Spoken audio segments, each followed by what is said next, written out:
Sizin volyanız жетет. Бұл Тажикстан менен чегараны бүтүрүш аягына чейин и коррупцияны жок дегенде бир 70%-ын жеңиш. Сиз генералсыз. Президент маршал дегенге чейин берсе болот. Бирок бир наам бар, полководец деген.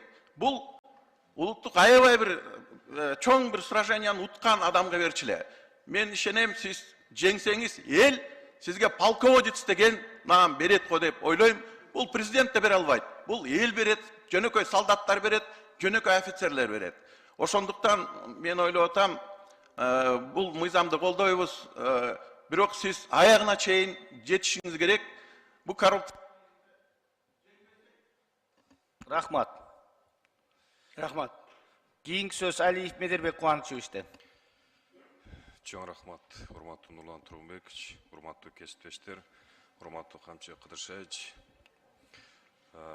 Менин пикиримде коррупция менен адекваттуу, аяосуз күрөшкө багытталган мыйзам долбоорлордун бири.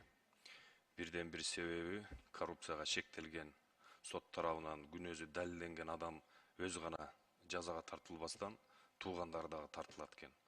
Мисалы үчүн илгери Кыргызстарда ушундай болгон экен. Эгерде баласы уурулук кылса, өлүм жазасына тартылат, баласынын сөөгү өмүр бою атасы көтөрүп жүрүшү керек экен. Ошонун кесепетинен уурулук практически жок болгон экен. Жакшы мыйзам, мен колдойм жеке өзүм. Адашпасам, мурда да жогорку кеңешке келген эле, бирок колдоо таппай калган эле. В связи с этим, в целом, я одобряю, необходимым считаю, потому что принцип уголовного судопроизводства – неотвратимость наказания, тем более коррупция. Но у меня возникает одно мнение, что конечную точку в вопросах, связанных с коррупцией, будут ставить судебные органы.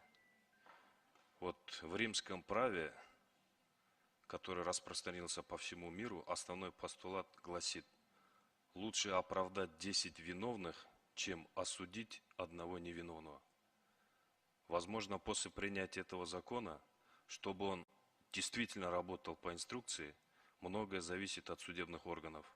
Возможно, есть необходимость перейти к радикальной реформе судебных органов, чтобы судьи, когда применяли статьи законов, именно вот направленных по борьбе с коррупцией, выполняли ее четко и по инструкции.